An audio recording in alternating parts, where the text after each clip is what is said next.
Welcome sa DRS 2.0. Fresh at nagbabagang happenings ba ang hanap mo? Mga padabarkads man yan o mga trending topics? Pwes, sagutin natin yan. Kaya naman isubscribe nyo na ang ating channel para sa mga nagbabagang balita everyday. So ayun, welcome back again sa ating YouTube channel mga kadabarkads, and for today's video nga pag-uusapan po natin ay tungkol pa din sa usapin na kinakaharap ngayon ni Bossing Vic laban dito kay Direk Daryl Yap. So kanina mga kadabarkads, in-Instagram story po ni Ma'am Pauline Luna Soto itong statement on the Pepsi Paloma film from MTRCB. So ayan no, ipiplex ko na lamang po sa inyo no. Ang dami po nagme-message kay Ma'am Pauline Luna Soto dito kung hindi daw ba ito maipapalabas. So napaka-obvious na hindi ito maipapalabas pag hindi po sila makapag-comply ng hinihingi po ng MTRCB na requirements. So para po sa mga nagtatanong, si Ma'am Pauline Luna Soto o ang Soto family maging ang Dabarkads natin na sila Tito Sen, si Alan Kay, si Raisa May, si Miles and si Wally Viola nandirito pa rin po sa Japan. So kanina nga po nag-post itong si Alan Kay ng picture nila ni Tito Soto. Ayan po nasa Japan sila at mukhang enjoy na enjoy. So hindi ko alam kung live ba sila bukas or pre-recorded pa din. So mamaya mga kadabarkads, may pag-uusapan natin, i-reveal ko po sa inyo ang totoong producer ng controversial na pelikula na Pepsi Paloma. 'Di ba sinasabi na si Daryl Yap daw po yung producer, pero ito at may nag-reveal. So ito po ay nakita sa liham ng MTRCB. So sino at anong production yan? Mamaya malalaman nyo po mga kadabarkads. Pero bago po ang lahat, ito po palang mga artista na tumanggap po ng role dito sa The R of Pepsi Paloma. Tinanggap daw nila yung role na yon dahil hindi naman daw ito against kay Bossing, kaya Tito at kay Boss Joey. So nabasa natin sa isang article tabi dito na pag-alaman ng Pep na kaya daw tinanggap ng isang kilalang artista ang role nito sa The R of Pepsi Paloma ay dahil hindi raw against kina Tito, Vic and Joey ang nasabing movie. So ayun, doon sila nadala, hindi daw against, pero doon sa teaser may pagbanggit ng pangalan ni Bossing Vic, tapos palalabas din sa huli na hindi naman at walang sala si Bossing. So tumatak na po kasi yung teaser sa isipan ng mga tao, hindi na yun mabubura.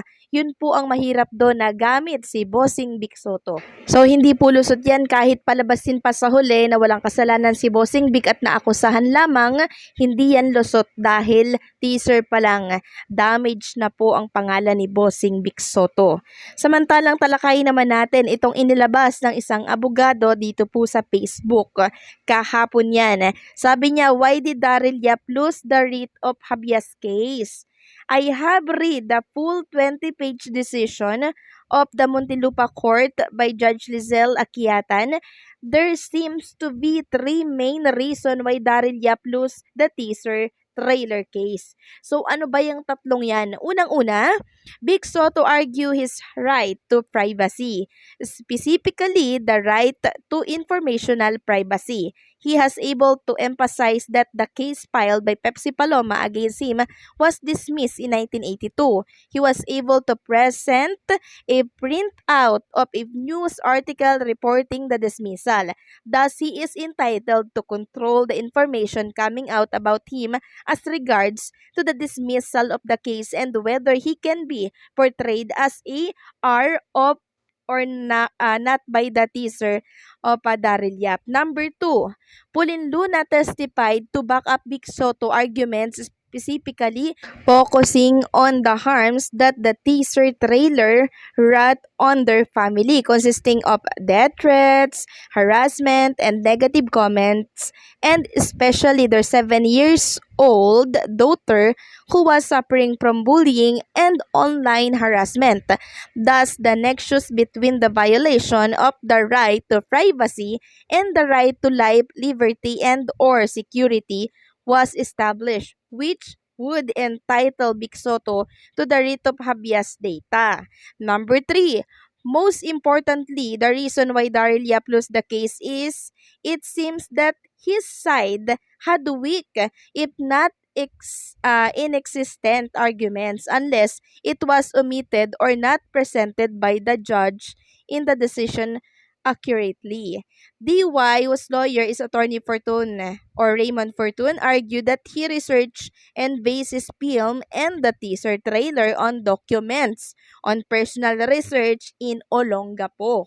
And the personal narratives or narration by the mom and brother of Pepsi Paloma. In essence, he was arguing that his film and the teaser trailer has basis. Unfortunately, the judge did not see his way because the judge primarily ruled that DY had no basis because the teaser trailer presented a conversation between two persons who have long been dead, hence unverifiable if this confrontation indeed took place. So, parehas na pong patay yung itong si Pepsi.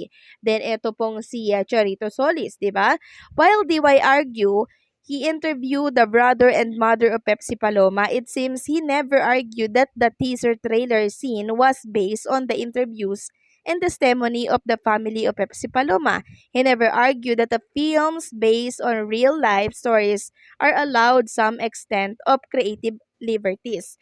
But most importantly, he never argued that while the case filed by Pepsi Paloma against Big Soto was dismissed. The truth is still that Big Soto was accused by Pepsi initially, and that before filing the case, Pepsi Paloma was probably asked by the people around her, such as Charito Solis, if indeed she was accusing Big Soto of R. Anyway, may appeal or motion for reconsideration pa naman all the way up to the Supreme Court. Pero ngayon pa lang, round 1 pa lang, talo na si Daryl Yap. Paano pa kaya daw sa cyber libel case? Paano pa kaya sa MTRCB?